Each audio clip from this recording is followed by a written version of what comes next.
Hi students, unit 3 magnetic effects of current and magnetism. इसमें आज हम डिस्कस करने वाले हैं वो टॉपिक है path of a moving charge particle in uniform magnetic field. आप देखिए, हम लोग बात या ट्रेजेक्टरी के बारे में बात कर रहे हैं।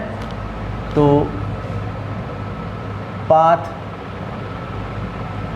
Of a moving charge particle in uniform magnetic field, ये डिस्कस करने वाले हैं। आप लोग जानते हैं कि अगर कोई चार्ज है Q, उस पर चार्ज का जो अमाउंट है वो है Q, और उसका मास है स्मॉल m पार्टिकल का, और वो वेलोसिटी वेक्टर v से किसी मैग्नेटिक फील्ड वेक्टर b में एंटर करता है किसी भी एंगल पर। तो जो फोर्स एक्सपीरियंस करेगा वो होता है, फोर्स का formula vector F is equal to Q vector V cross vector B। ये फॉर्मूला आप पढ़ चुके हो। अगर हम बात करें मैग्नीट्यूड की, तो जो मैग्नीट्यूड होगा वो होगा F is equal to Q, ये होगा V क्रॉस B, तो VB साइन थीटा, ये इसका मैग्नीट्यूड होगा। वेक्टर लगाए तो ये इसका मैग्नीट्यूड होगा। इसका मतलब ये हुआ, हम यहाँ पर देखिए वेलोसिटी हम ज़ीरो नहीं करेंगे बिकॉज मूविंग चार्ज पार्टिकल है, इसलिए वो फोर्स तो एक्सपीरियंस करेगा। हम बात करेंगे इसके पाथ की या इसकी ट्रेजेक्टरी की। तो आप देखिए, पहली बात हम लोग ये बात करते हैं केस फर्स्ट में। केस फर्स्ट डिफरेंट एंगल की बात कर रहे हैं हम लोग। केस फर्स्ट कि if theta is equal to 0 degree और 180 डिग्री, अगर जो चार्ज पार्टिकल है मूविंग चार्ज पार्टिकल, अगर वो मैग्नेटिक फील्ड से या तो 0 एंगल बनाता हुआ या 180 डिग्री एंगल बनाता हुआ एंटर करता है, या तो मैग्नेटिक फील्ड इसी डायरेक्शन में और चार्ज पार्टिकल चला इसी डायरेक्शन में, या अगर मैग्नेटिक फील्ड इस डायरेक्शन में और चार्ज पार्टिकल चला इस डायरेक्शन में, तो दोनों केस में वो कितना फोर्स एक्सपीरियंस करेगा, उसका पाथ क्या होगा। तो आप देखिए कि इफ़ थीटा 0 और 180, तो आप लिखेंगे कि जो साइन थीटा होता है वो कितना होता है, देन जो साइन थीटा होगा वो होगा साइन 0 या साइन 180, और साइन 0 या 180 कितने होते हैं, 0। इसलिए इक्वेशन 2 से जो फोर्स एक्सपीरियंस करेगा वो हो जाएगा 0। जब वो 0 फोर्स एक्सपीरियंस करेगा तो आप देखेंगे कि अनडेविएटेड, कोई भी डेविएशन नहीं होगा, एक स्ट्रेट लाइन पाथ पर वो चला जाएगा विदाउट एनी डेविएशन। तो जो उसका पाथ होगा वो होगा स्ट्रेट लाइन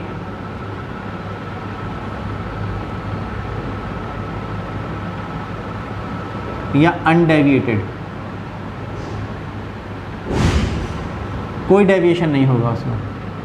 फिर केस सेकंड में हम आ रहे हैं। उससे पहले हम बात करते हैं कि अगर मान लीजिए कि मैं आपसे कहूँ कि भाई इस रूम में एक मैग्नेटिक फील्ड है, या तो एक्स एक्सिस के अलॉन्ग है, या वाई एक्सिस के अलॉन्ग है, या जेड एक्सिस के अलॉन्ग है। किस तरफ है ये आपको बताना है, कौन सी एक्सिस के अलॉन्ग है ये आपको बताना है।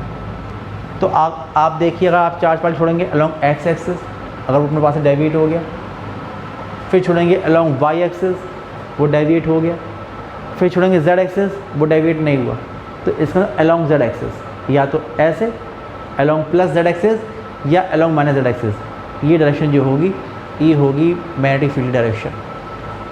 क्योंकि जिस डायरेक्शन में भी मैग्नेटिक फील्ड है, अगर आपने उस डायरेक्शन में चार्ज पार्टिकल को मूव कराया तो वो कोई भी फोर्स एक्सपीरियंस नहीं करेगा, विदाउट एनी डेविएशन वो वहाँ से पास हो जाएगा, तो स्ट्रेट लाइन पाथ पर मूव करेगा। तो वही डायरेक्शन जो होगी वही डायरेक्शन मैग्नेटिक फील्ड डायरेक्शन होती है। केस सेकंड में बात कर रहे हैं कि if theta is equal to 90 degree. आप देखिए, if theta is equal to 90 degree, अगर मान लीजिए परपेंडिकुलरली एंटर करता है तब क्या होगा। मान लीजिए कि यहाँ पर एक यूनिफॉर्म मैग्नेटिक फील्ड है और क्रॉस का मतलब होता है इनवर्ड डायरेक्शन में एक रीजन गिवन है और इस रीजन में एक यूनिफॉर्म मैग्नेटिक फील्ड यहाँ पर एग्जिस्ट करता है वेक्टर बी, और आप लोग एक चार्ज पार्टिकल को जिसका चार्ज है q, जिसका मास है m, आप वेलोसिटी v से इसमें छोड़ते हैं। आप देखिए b ऐसे और वेलोसिटी ऐसे, तो एंगल बन रहा है 90 डिग्री का। आपने जो चार्ज पार्टिकल है जिसका चार्ज है प्लस का q, उसका मास है m, और आपने उसको वेलोसिटी v से इस फील्ड में प्रोजेक्ट कर दिया, यह है वेलोसिटी v। तो अब इसका पाथ कैसा होगा, तो आप देखेंगे right hand palm rule second से आप देखेंगे फोर्स की डायरेक्शन क्या होगी। आप देख रहे हैं कि जब चार्ज पार्टिकल है और उसकी वेलोसिटी इस डायरेक्शन में है तो करंट भी इसी डायरेक्शन में होगी, ठीक है ना। Right hand palm rule second याद है, ये डायरेक्शन करंट की, जो ये फिंगर्स हैं ये रिप्रेजेंट कर रही हैं डायरेक्शन ऑफ मैग्नेटिक फील्ड, तो फोर्स ये रहेगा। तो आप देखिए कि ये सिचुएशन में आप लगा देखिएगा कि बी इनवर्ड और करंट इस डायरेक्शन में, तो वो फोर्स एक्सपीरियंस करेगा इस डायरेक्शन में। जब ये फोर्स एक्सपीरियंस करेगा इस डायरेक्शन में, जब ये फोर्स लगेगा, ये डायरेक्शन है फोर्स की, तो इस फोर्स की वजह से जो चार्ज पार्टिकल है वो यहाँ जाने के बजाय इस पाथ पर ये घूम जाएगा। अब जब जाएगा ऐसे तो करंट इस डायरेक्शन में और बी इनवर्ड, तो फोर्स लगेगा इस डायरेक्शन में। जब फोर्स लगेगा इस डायरेक्शन में, जब फोर्स लगेगा इस डायरेक्शन में, तो फिर इस फोर्स की वजह से ये यहाँ से जाके फिर ये ऐसे घूम जाएगा। जब जाएगा ऐसे घूमकर तो करंट इस डायरेक्शन में बी इनवर्ड, फोर्स लगेगा डाउनवर्ड डायरेक्शन में। जब फोर्स लगेगा डाउनवर्ड डायरेक्शन में, जब फोर्स लगेगा इस तरह से, तो फिर ये अपने पास से ऐसे घूम जाएगा। तो आप देखिए ये घूमकर ऐसे आ जाएगा। ये घूमकर ऐसे आएगा तो करंट डाउनवर्ड और बी इनवर्ड, तो फोर्स लगेगा ऐसे। जब फोर्स लगेगा ऐसे, जब फोर्स लगेगा ऐसे, तो फिर ये इस तरह से आ जाएगा। तो आप देखिए कि एक सर्कुलर पाथ पर जो पार्टिकल है ये मूव करना शुरू कर देगा, ऐसे नहीं जाएगा, बल्कि जैसे आप छोड़ोगे तो यहाँ पर एंटर करके ये एक सर्कुलर पाथ में मूव करेगा। आप ये मान लेंगे कि जो सर्कुलर पाथ की रेडियस है, ये रेडियस स्मॉल r है। इसको एक चक्कर लगाने में कंप्लीट टाइम जो लगता है, ये टाइम पीरियड इसका कैपिटल T। जो फ्रीक्वेंसी ऑफ रोटेशन है ये मान लीजिए स्मॉल n। तो इन सब के बारे में डिस्कस करना है। तो इसका जो पाथ होगा वो पाथ नज़र आ रहा है आपको कि सर्कुलर पाथ होगा of radius r, circular path होगा इसका ऑफ रेडियस स्मॉल r। अब आप लोगों को यहाँ से स्मॉल r निकालना है, टाइम पीरियड t निकालना है और फ्रीक्वेंसी ऑफ रिवोल्यूशन निकालना है, कितना होगा तो आप निकाल सकते हैं।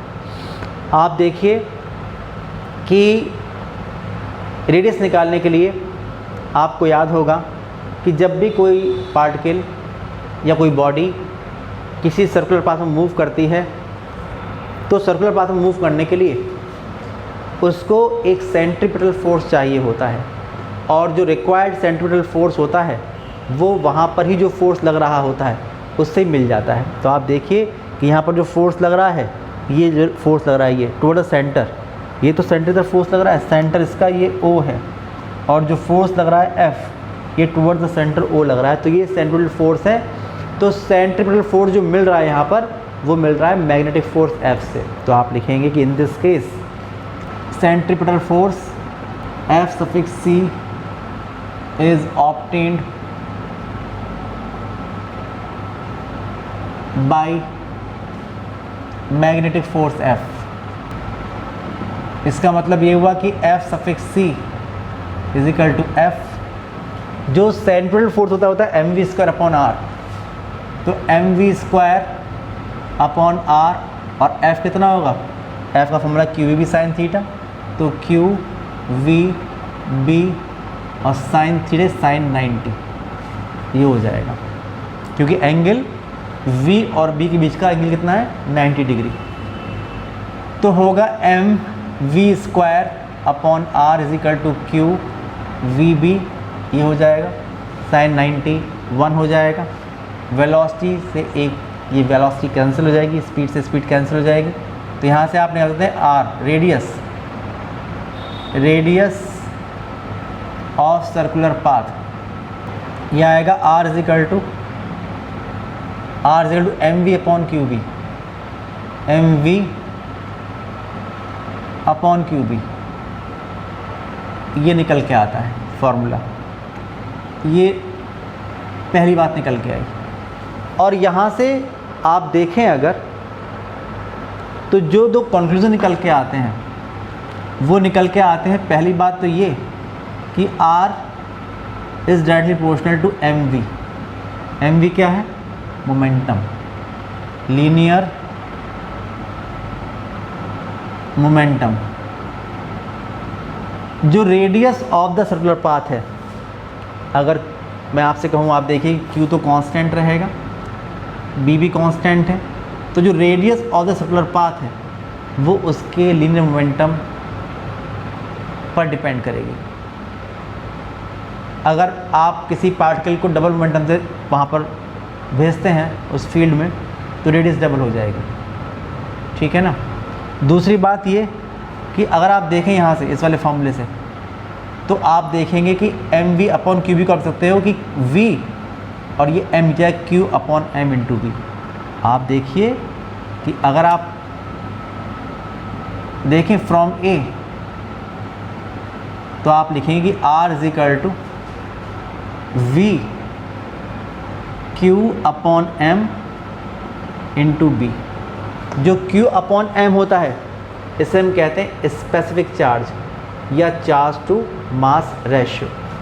तो आप देखेंगे यहाँ से कि R is inversely proportional to Q upon M। मैंने बताया कि जो Q अपॉन M है, Q अपॉन M को आप कहते हैं where Q upon M is equal to specific charge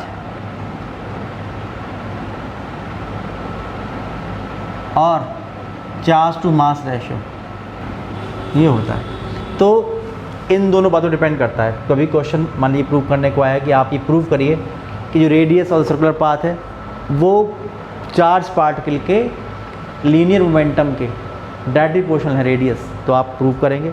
अगर आप देखेंगे, अगर आप प्रूव करने को आता है कि जो रेडियस है वो स्पेसिफिक चार्ज या चार्ज टू मास रेशियो के इन्वर्सली प्रोपोर्शनल है, तो आप यहाँ तक प्रूव करेंगे और फिर यहाँ पर से लिखेंगे कि आप देख रहे हैं कि R is inversely proportional to Q upon M, तो आप प्रूव कर सकते हैं। उसके बाद देखिए टाइम पीरियड के बारे में, टाइम पीरियड एंड फ्रीक्वेंसी के बारे में बात कर रहे हैं, तो टाइम पीरियड कैसे निकालेंगे?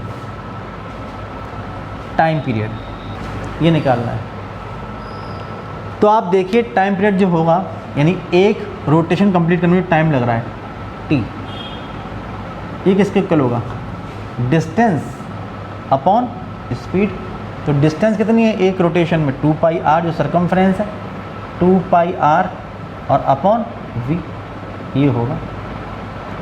r की वैल्यू पुट कर दीजिए, a से putting value of r from a, putting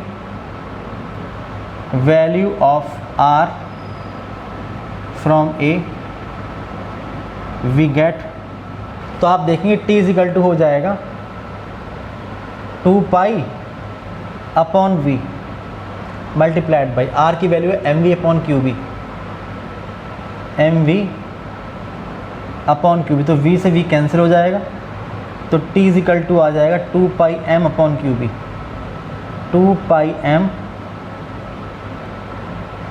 upon Q B.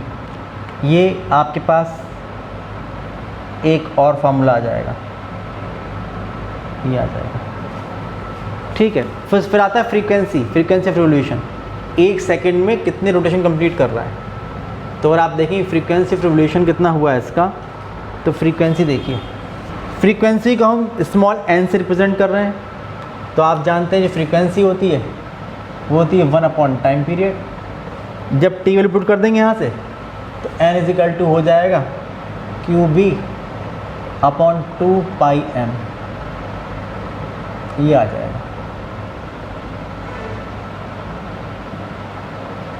अब क्वेश्चन ये आता है कि अगर जो चार्ज पार्टिकल मैं यहाँ पर भेज रहा था इस फील्ड में, अगर मैं उसकी स्पीड डबल कर दूँ तो रेडियस पे क्या असर पड़ेगा। तो आप देख रहे हैं कि सब चीज़ें कांस्टेंट रहती हैं, स्पीड डबल करते हैं तो रेडियस डबल हो जाएगी। टाइम पीरियड, तो आप देख रहे हैं टाइम पीरियड पर तो वेलोसिटी आ नहीं रही, फ्रीक्वेंसी वेलोसिटी नहीं आ रही है, स्पीड नहीं आ रही है। तो आप देखेंगे कि अगर स्पीड आप डबल भी कर देते हैं तो टाइम पीरियड और जो फ्रीक्वेंसी हैं वो अनचेंज्ड रहेंगे। लेकिन बात हो सकता है समझ में ना आ रही है कि जब आपने यहाँ से दो चार्ज पार्टिकल भेजे या एक ही चार्ज पार्टिकल भेजा, पहले भेजा स्लो स्पीड से फिर भेजा फास्ट स्पीड से, तो टाइम पीरियड सेम क्यों रहेगा। तो आप देखिए इस बात को, ऐसा हुआ अगर हम लोग फील्ड की बात करें कि आपके पास ये फील्ड है, एक मैग्नेटिक फील्ड है, ये एक मैग्नेटिक फील्ड है। जो पहला चार्ज पार्टिकल गया उसने ये पाथ, अब आपने स्पीड चेंज कर दी, स्पीड कर दी कम, तो उसकी रेडियस हो गई हाफ। पहले फास्ट स्पीड से गया तो रेडियस ज़्यादा थी, फिर कम स्पीड से गया तो रेडियस कम थी। अगर आपने स्पीड हाफ कर दी तो रेडियस हाफ थी। ठीक है, अगर मान लीजिए कि मैं आपसे कहूँ कि यहाँ पर जो वेलोसिटी थी v1 ये थी 2v, यहाँ पर जब आपने भेजा तो यहाँ पर जो स्पीड थी, अगर इसकी स्पीड v2 ये थी v, तो आप देख रहे हैं कि इसकी जो रेडियस होगी, ये रेडियस अगर r है तो आप देख रहे हैं कि जो इसकी रेडियस होगी ये होगी 2r। सही है, लेकिन टाइम सेम रहेगा। आप देखेंगे कि ये पार्टिकल और ये पार्टिकल, यहाँ पर जो 2 पाई r है, 2 पाई r अपॉन v, और यहाँ पर 2 पाई r में जो r है वो डबल हो गया, तो 2 पाई r डबल हो गया, डिस्टेंस डबल हो गई और वेलोसिटी डबल है। सही है ना, डिस्टेंस डबल वेलोसिटी डबल, तो टाइम पीरियड पे कोई भी चेंज नहीं होगा, टाइम पीरियड अनचेंज रहेगा और फ्रीक्वेंसी भी अनचेंज रहेगी। Frequency of revolution and time period ये अनचेंज रहेंगे। ये बात ध्यान रखने की है कि टाइम पीरियड और जो फ्रीक्वेंसी ऑफ रिवोल्यूशन होते हैं वो इस स्पीड से इफेक्टेड नहीं होते हैं। फिर आता है केस थर्ड। केस थर्ड ये है कि अगर ना तो एंगल ज़ीरो है और ना 90 डिग्री है, इसके बीच और कोई एंगल है, तो उसका पाथ क्या होगा। ठीक है, केस थर्ड देखिए, पाथ की बात कर रहे हैं। Case third, if theta lies between 0 and 90, ये है, तब क्या होगा। उस केस में आप ये मानिए कि देखिए ये मैग्नेटिक फील्ड है, ये डायरेक्शन है मैग्नेटिक फील्ड की, यहाँ पर एक चार्ज पार्टिकल रखा है, चार्ज पार्टिकल पर चार्ज है प्लस का q, इसका मास है m, और चार्ज पार्टिकल अगर जाता ऐसे तो आप जानते हैं कि कोई फोर्स एक्सपीरियंस नहीं करता, अगर जाता ऐसे तो आप देख रहे हैं कि b ऐसे है, वेलोसिटी ऐसे, तो वो मूव करता, फोर्स लगता उस पर ऐसे घूमकर ऐसे आ जाता, फिर फोर्स लगता है ऐसे घूमकर ऐसे आ जाता, फिर फोर्स लगता है ऐसे घूमकर ऐसे आ जाता, फिर फोर्स लगता है ऐसे घूमकर ऐसे, तो ऐसे चक्कर लगाता, एक सर्कुलर पाथ में मूव करता। ये दो बातें मैं आप लोग बता चुका हूँ। अब क्वेश्चन यहाँ पर ये है कि भाई जो चार्ज पार्टिकल है ये वेलोसिटी v से, ये वेलोसिटी वेक्टर v, इससे थीटा एंगल बनाता हुआ यहाँ पर एंटर करता है। जब इस तरह से इसमें एंटर करेगा तो इसकी जो वेलोसिटी वेक्टर v है, इसके आप दो कंपोनेंट कर सकते हैं।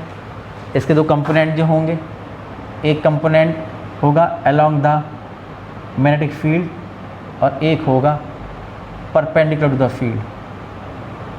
ये दो कंपोनेंट होंगे। जो ये कंपोनेंट होगा इस, क्योंकि ये b के पैरेलल है तो इसको मानता हूँ v पैरेलल, और ये कंपोनेंट जो होगा ये इसके परपेंडिकुलर, तो ये होगा v परपेंडिकुलर। जो v पैरेलल होगा ये कॉस कंपोनेंट होगा, यानी कि v कॉस थीटा होगा, और जो परपेंडिकुलर कंपोनेंट होगा ये sign component v sign theta, ये होगा। ठीक है, ये होगा। जो बात मैंने आपको बताई वो बात फिर से ध्यान से सुनिए कि अगर हम बात करेंगे इसके पैरेलल कंपोनेंट की, तो उसकी वजह से कोई फोर्स एक्सपीरियंस नहीं करेगा, ये ऐसे चला जाएगा सीधे सीधे अनडेविएटेड। लेकिन अगर बात करेंगे इसके परपेंडिकुलर कंपोनेंट की, तो ये इसको सर्कुलर पाथ पे घुमाएगा इस तरह से।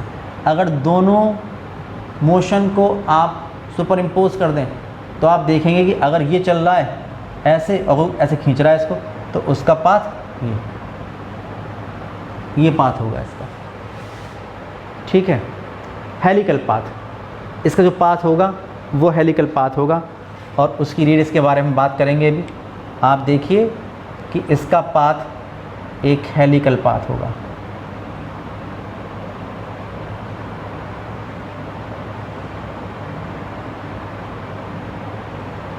ये जाएगा इस तरह से यहाँ पर,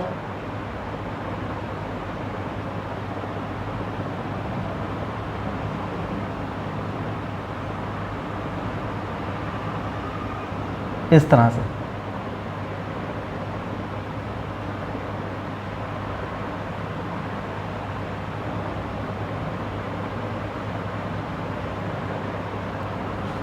इस फील्ड में इस तरह से मूव करेगा, और आप देखिए कि जो रेडियस होगी, radius of the circular path, ये होगी स्मॉल r।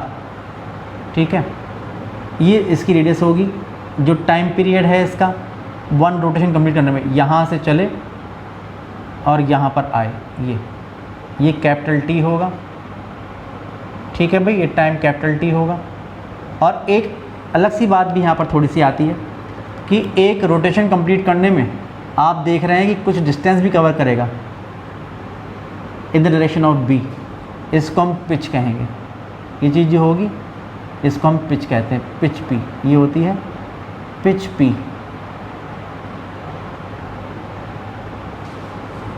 जैसे आप देखते हैं ना कि इसकी गेज में आप इस तरह से घुमाते हैं तो इसकी चलता है इस तरह से, 1 रोटेशन कंप्लीट किया, या तो सिर्फ खुलेगा या बंद होगा, तो वो एक डिस्टेंस कवर करता है, लीनियर डिस्टेंस, उसको हम पिच कहते हैं, पिच p। तो यहाँ से आप देखिए जो इसका पाथ होगा, ये एक इसका स्पाइरल पाथ या हेलिकल पाथ है। जो इसका पाथ है ये हेलिकल या हेलिक्स है।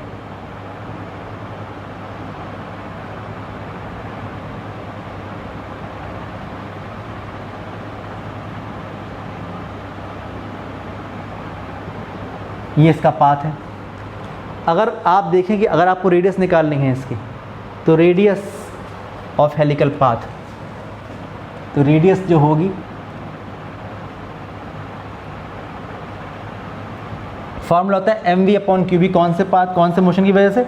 इस मोशन की वजह से। तो आप लिखेंगे mv perpendicular upon qb, mv perpendicular upon qb, तो हो जाएगा v परपेंडिकुलर है v साइन थीटा, तो mv sine theta upon qb, ये इसकी रेडियस होगी। अगर बात करें टाइम पीरियड, तो आप देखिए टाइम पीरियड में कहीं पर भी स्पीड नहीं आ रही है, तो जो टाइम पीरियड होगा इसका ये होगा t = 2πm अपॉन qb। अगर आप सॉल्व करेंगे तो भी ऐसे ही सॉल्व कर सकते, जैसे आपने सॉल्व किया था पहले, आप वैसे ही सॉल्व कर सकते हैं, यही निकल के आएगा। और फिर फ्रीक्वेंसी की बात करेंगे, तो जो फ्रीक्वेंसी होगी ये होगी n = 1/t होती है, यानी qb/2πm, ये हो जाएगा।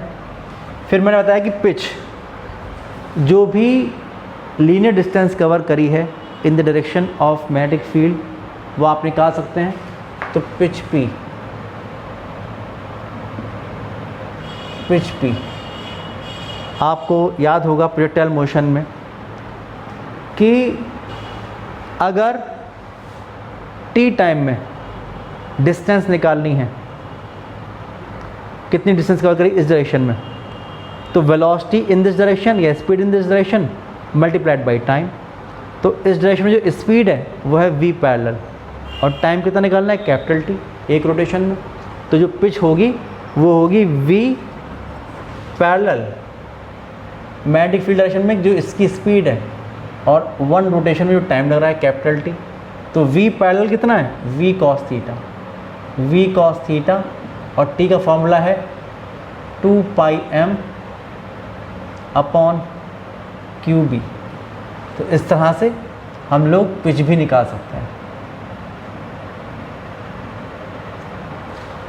अब देखिए कुछ क्वेश्चन मैं आपको और बता दूं, जैसे कि आप देख रहे हैं कि ये सर्कुलर पाथ पर जब भी कोई चार्ज पार्टिकल किसी भी मैग्नेटिक फील्ड में, फील्ड के परपेंडिकुलर आप भेजोगे उसको, फील्ड के परपेंडिकुलरली अगर आप भेजते हैं किसी वेलोसिटी से, तो वो सर्कुलर पाथ में मूव करता है।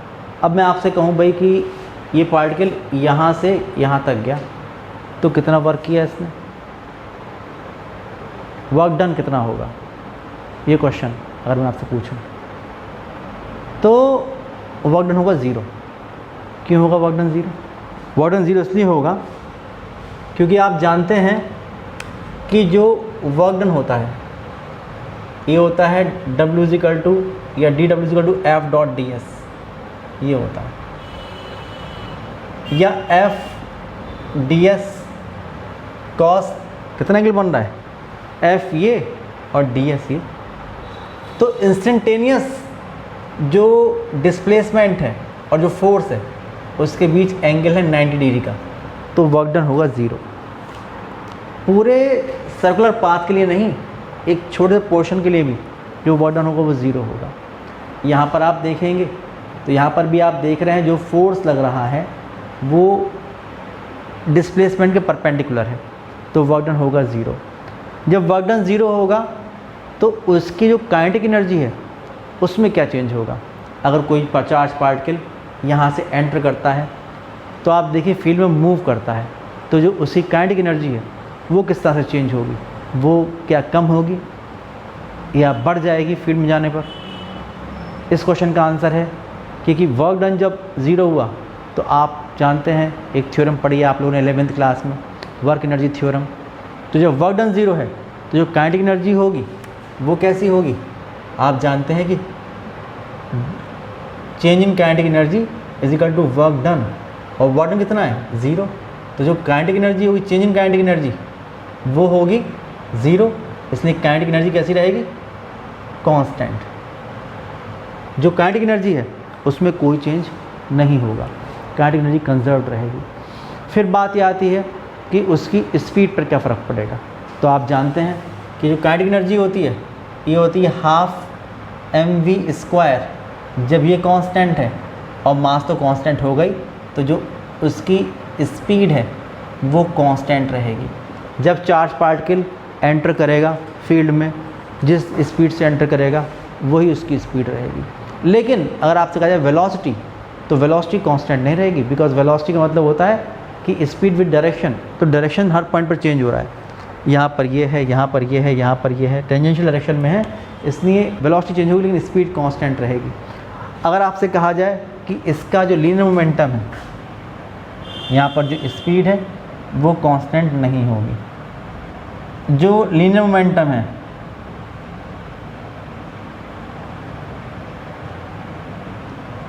वेक्टर p = mv वेक्टर, आप देखिए कि वैसे तो m कांस्टेंट और मॉड ऑफ v भी कांस्टेंट, लेकिन यहाँ पर वेक्टर लगा हुआ है इसलिए डायरेक्शन चेंज करेगा ये, इसलिए कांस्टेंट नहीं होगा। लेकिन अगर आपसे कहा जाए कि लीनियर मोमेंटम मैग्नीट्यूड, तो वो कांस्टेंट होगा, m भी कांस्टेंट है और स्पीड v भी कांस्टेंट है। तो ये बातें आप ध्यान रखिएगा।